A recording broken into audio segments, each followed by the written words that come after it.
अस्सलाम वालेकुम everyone, welcome back to my channel. कैसे हैं आप सब? उम्मीद है कि आप सब ठीक होंगे और अल्लाह ताला से दुआ है कि आप लोग जहां भी रहें हंसते मुस्कुराते खुश रहें। व्यूवर्स, आजकल ऑर्गेन्जा के नेकलाइन और ऑर्गेन्जा के पैचेस बहुत ज़्यादा इन हैं फैशन में। आजकल जो भी हम सूट बाय करते हैं इस तरह के बंचेस और लेसेस मिला करती हैं, लेकिन इनको हमें एप्लिक करवाना अलग से पड़ता है, इसका ख़र्चा भी अलग से पड़ जाता है। ऑलरेडी सूट भी बहुत महंगा होता है। और ये मैं आपको जो ड्रेस डिज़ाइन दिखा रही हूँ ये अनीलास प्रिंट का है। और ये प्रिंट तो इतना कोई वायरल हुआ है, इसकी फर्स्ट सेकंड थर्ड कॉपियाँ भी बन गई हैं। तो ये भी कॉपी ही है आई थिंक, ओरिजिनल नहीं है क्योंकि ओरिजिनल बहुत ज़्यादा महंगा है। लेकिन ये भी ओरिजिनल की तरह ही प्रिंट है, कोई मतलब चेंजिंग नहीं है इसमें। फैब्रिक का फ़र्क है थोड़ा बहुत। ये इसके साथ इस तरह की ऑर्गेन्जा लेसेस मिली हैं और एक नेकलाइन मिला है। और अगर आप लोगों ने भी ये सूट बाय किया है तो आज आपकी ये प्रॉब्लम भी मैं इस वीडियो में हल करने वाली हूँ। अगर आप खुद बनाएंगे या अपनी दर्जन से बनवाएंगे तो उसको ये वीडियो सेंड कर दें, क्योंकि वो भी यही चार्जेस मांगेगी। एप्लिक करवाना है इसके अलग से चार्जेस देने पड़ेंगे। तो आप उसको बस ये वीडियो सेंड कर दें। एक बार एक सस्ता सा काविया लेकर रख दें और आपकी सारी प्रॉब्लम सॉल्व हो जाएंगी इससे। यहाँ पे मैं एम्ब्रॉयडरी के साथ साथ काविया को चलाती जा रही हूँ। काविया की नोक को बिल्कुल हमने ऑर्गेन्जा की तरफ रखते हुए जाना है। जिस तरह हमारी एम्ब्रॉयडरी बनी हुई है उस शेप में हमने काविया को चलाते जाना है।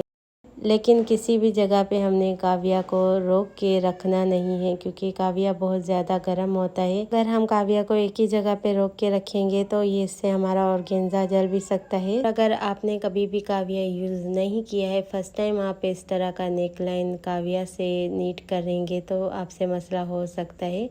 पहले आप प्रैक्टिस कीजिए ताकि आपको अच्छे तरीके से प्रैक्टिस करना आ जाए। और तो जब आप ऑर्गेन्जा पैचेस को इस तरह से नीट करें तो आपसे कोई भी मिस्टेक ना हो।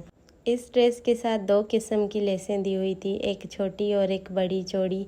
चौड़ी मैंने दामन पे और बाजू पे लगानी है और ये जो बारीक है ये मैंने बैक दामन पे लगानी है। छोटी लेस फिनिशिंग के साथ नहीं थी तो इसलिए मैंने यहाँ पे एप्लिक कर लिया। ये देखिए, ये शर्ट का फ्रंट साइड है। फ्रंट साइड को डबल फोल्ड करके इस तरह रखा है। ऊपर से हम बेन की मार्किंग करेंगे। इस पे हम शेरवानी बेन लगा रहे हैं। और आप लोग पे शेप का गला भी बना सकते हैं और कोई भी अपनी मर्ज़ी का। 3 इंच लेंथ रखनी है और 3 इंच चौड़ाई रखनी है मैंने। और इस तरह से इन दोनों निशानों को मिलाते हुए राउंड शेप दे देंगे। राउंड शेप के मुताबिक कटिंग कर लेंगे। सेंटर से एक कट देना है। इस तरह से ओपन करते हुए सेंटर से 3 इंच लेंथ रखी है मैंने इस कट की। आप इसे बढ़ा भी सकते हैं, ये बिल्कुल नॉर्मल होता है। लेकिन अगर आप बड़े नेक थोड़े वेयर करते हैं तो थोड़ा सा बढ़ा सकते हैं। अब कपड़े की रॉन्ग साइड पे हमने नेक को इस तरह से सेट करना है, बिल्कुल सेंटर में। नेक को मैंने थोड़ा सा ऊपर करते हुए ही रखा है, क्योंकि जब हमारा बेन कॉलर लगेगा तो हमारा जो नेकलाइन है वो कहीं से भी कटा हुआ ना बने। इसलिए आप देख सकते हैं कि राउंड शेप में आते हुए ही हमारा नेक प्रॉपर आएगा, इसलिए मैंने इसको बढ़ता हुआ रखा है। अब 3 इंच मार्किंग जो हमने की थी उसके मुताबिक सिलाई करेंगे। सिलाई यहाँ पे मैं बिल्कुल किनारे की कर रही हूँ, यानी कि कोई भी मैंने कपड़ा एक्स्ट्रा नहीं मार्जिन का लिया है। लेकिन ये एक सही तरीका नहीं होता। अगर आप लोग मज़बूत नेक बनाना चाहते हैं तो थोड़ा सा गैप रखा करें सिलाई में। ये बिल्कुल ही एग्जैक्ट हमारी जो नेकलाइन है उसके मुताबिक था, क्योंकि जो हमारी पिक्चर में बना हुआ था हमने वैसे ही कोशिश की है इसको बनाने की। लेकिन कोई मसला नहीं होता, इससे भी अच्छे तरीके से प्रेस करके इसके ऊपर जब सिलाई लगा लेंगे तो ये नेकलाइन बिल्कुल पक्का हो जाएगा। फिर भी एहतियातन आप लोग थोड़ा सा तकरीबन 2 पैर का या 1 पैर का मार्जिन ज़रूर रखा करें सिलाई करते वक्त। अब यहाँ पे हमने इस नेक को फ्रंट साइड पे टर्न कर दिया था, यानी कि सीधी तरफ। और इस तरह पहले तो शर्ट का सेंटर रख लेंगे, सेंटर का निशान लगा लेंगे, उसके मुताबिक फिर इस नेक लाइन को हमने बिल्कुल इस तरह सेट करते हुए नेक का जो सेंटर है बिल्कुल सेंटर से मिलाते हुए इस तरह से ग्लू की मदद से पहले चिपका लेंगे, ताकि जब हम सिलाई करें तो इजीली हमारी सिलाई लग जाए और हमारा नेक भी इक्वल बने। इसलिए पहले सेंटर से इस तरह ग्लू लगा लेंगे और इस नेक लाइन के किनारों से भी ग्लू लगाएंगे थोड़ी थोड़ी सी, ताकि ये आर्जी तौर पर चिपक जाए और जब हम सिलाई लगाएं तो कपड़े में कोई भी झोल वगैरह ना बने। अगर आप लोग भी परफेक्ट तरीके से सिलाई करना चाहते हैं जैसे टेलर करते हैं, तो आप लोगों को ग्लू का इस्तेमाल करना है। ग्लू की मदद से हम बिल्कुल परफेक्ट सिलाई कर सकते हैं जैसे दर्जी करते हैं। ये देखिए मैंने नेक को चिपका लिया था और इस तरह डबल फोल्ड करते हुए जो ऊपर से नेक लाइन का एक्स्ट्रा मार्जिन है इसको कटिंग कर लेंगे।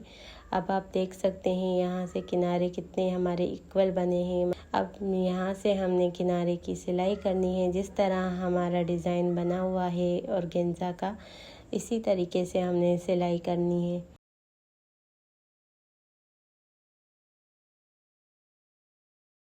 इस टाइम पे बारिश का मौसम था और मेरी मशीन में अर्थ आ रहा था, जिसकी वजह से मुझे डर लग रहा था कि कहीं करंट ना आ जाए। लेकिन जब कपड़े पे हाथ लग रहा था तो कोई अर्थ महसूस नहीं हो रहा था, इसीलिए फिर मैंने कपड़ा बांध के सिलाई की थी, क्योंकि सिलाई करना मेरे लिए ज़रूरी है चाहे कोई भी मौसम हो। कस्टमर्स को उनके कपड़े देने होते हैं। और मैंने यहाँ पे फोल्ड करते हुए फ्रंट आर्मोल की डीप कटिंग कर ली है, क्योंकि बेन कॉलर जब लगाते हैं वैसे भी डीप कटिंग ज़रूरी होती है फ्रंट आर्मोल की, लेकिन ख़ासकर जब बेन वाला आप गला बना रहे हैं तो उस लिहाज से तो बिल्कुल ही आपने लापरवाही नहीं करनी है। फ्रंट साइड की डीप कटिंग लाजमी करनी है। यहाँ पे हमने शोल्डर को जोड़ लेना है। बाकी मैंने शेरवानी आपको बनाना नहीं सिखाई है, क्योंकि वीडियो बहुत ज़्यादा लॉन्ग हो जाती है, आप लोग भी बोर हो जाते हैं। और बेन कॉलर के तो इतने परफेक्ट तरीके लोग बताते हैं, तो वो तो आपने कहीं ना कहीं से देख ही लिया होगा।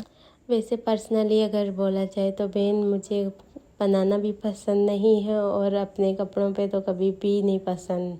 मैंने बहुत टाइम पहले एक सूट पे बेन लगाया था, लेकिन उसको सिर्फ एक बार ही मैंने पहना था। इतनी कोई उलझन हो रही थी, ऐसा लग रहा था जैसे किसी ने गले में रस्सा बांध दिया है। बस उसके बाद मैंने सोच लिया कि बेन अब कभी भी नहीं बनवाऊंगी अपने कपड़ों के साथ। लेकिन स्टाइलिश लगता है पहने हुए, लेकिन कंफर्टेबल नहीं लगता, पता नहीं क्यों मुझे। इस तरह से डबल फोल्ड करते हुए हमने राउंडली इसको नाप लेना है कि कितना हमारा बेन तैयार होगा।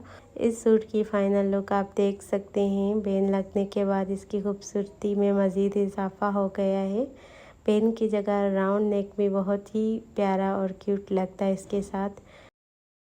स्लीव्स पे मैंने लेस चौड़ी वाली लगाई है और फ्रंट दामन पे इस तरह से ये इसकी फ़ाइनल लुक है। इसमें तो कुछ ख़ास ऐसी डिज़ाइनिंग नहीं करनी होती, क्योंकि ऑलरेडी इसके साथ इतने हेवी बंचेस और नेकलाइन मिले होते हैं, तो हमें और कोई डिटेलिंग करने की ज़रूरत भी नहीं पड़ती। दामन पे देख सकते हैं, दामन पे भी मैंने चौड़ी लेस लगाई है। साइड पे मैंने पाइपिंग लगाई है। पाइपिंग का कलर लेस से मिलता जुलता है। ये ड्रेस की फुल लुक है। ट्राउज़र मैंने नहीं दिखाया, सिंपल बेल बॉटम मैंने ट्राउज़र बनाया था। इसी सेम प्रिंट का ही ट्राउज़र है और दुपट्टा इसका बहुत ही खूबसूरत था। दुपट्टे पे छोटी बारीक लेस लगी हुई है चारों तरफ। अगर आप लोगों के रिश्तेदारों में, कज़नों में या किसी भी दोस्तों में इस तरह का ड्रेस किसी ने बाय किया है तो ये वीडियो उनके साथ ज़रूर शेयर कीजिएगा। जाते जाते एक प्यारा सा कमेंट कर दीजिए और वीडियो को लाइक कर दीजिए। अगर चैनल सब्सक्राइब नहीं किया है तो क्या सोच रहे हैं, सब्सक्राइब भी कर दें। अपना बहुत सारा ख्याल रखिएगा, मुझे दुआ में याद रखिएगा। अल्लाह हाफिज़।